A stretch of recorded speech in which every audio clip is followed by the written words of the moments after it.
Most towns in Tennessee want visitors to feel like their community is up to date in most ways, but not Granville and Jackson County. In fact, Rob Wiles discovered on a recent visit that most folks there volunteer to make visitors feel like they've literally stepped back in time. Granville is a lovely little town that sits snug along the Cumberland River. Civic Leader Randall Clemens says that's one reason Granville was originally founded. The town was settled in 1799 by a group of settlers from Granville County, North Carolina. That's where we got our name. They had received land grants for having fought in the Revolutionary War, and they came to Granville because of the Cumberland River and the rich, fertile soil that we had in the river bottoms. Colonel Smith got 1,600 acres, was the largest landholder that we had. He established a plantation here. And so we had different settlers like that had from 200 to 300 acres of land.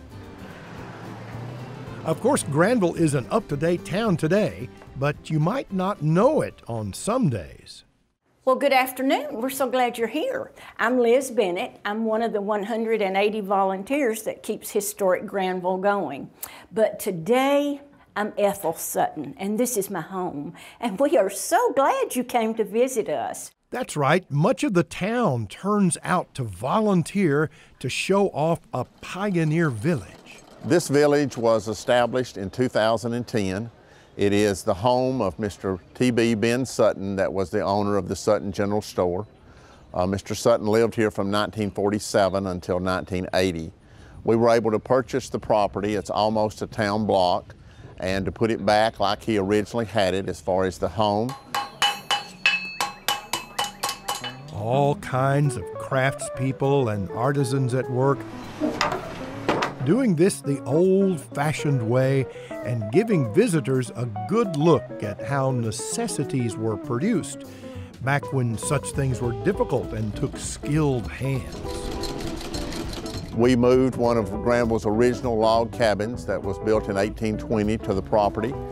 We have a blacksmith shop, a grist mill, a basket weaving shop. We have all the outbuildings of a pioneer home would have had in the mid-1800s. We established a car museum here that we change each quarter, and it has automobiles that goes along with whatever our theme for the year is as well. We're standing here by our gazebo that has quilt benches in it that tells the story of different patterns of quilts. We do guided tours through the home, and then a guide picks you up and guides you through the village and through the Antique Car Museum, and we're actually open Wednesday through Saturday. We are trying to tell the history of years past. Of course, people had to eat in years past, and this is what it used to take to get your grits ground. We're having beans and ham, swamp cabbage with cornbread, and peach and strawberry cobblers. Peach cobbler.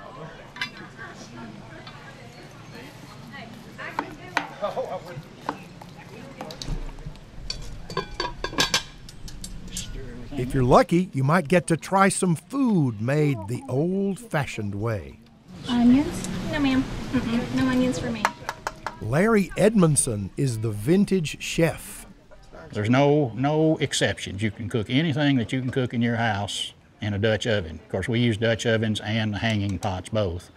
But the Dutch oven is an item that can be used for anything you cook in your kitchen. Do you get people to come in and ask you where the microwave is or anything like that? Mostly they want to know where the ice cream is for the cobbler. And since we don't have refrigeration, we don't use electricity, they'd have to struggle and you know, just grin and bear it and eat the cobbler without the ice cream. Good choice.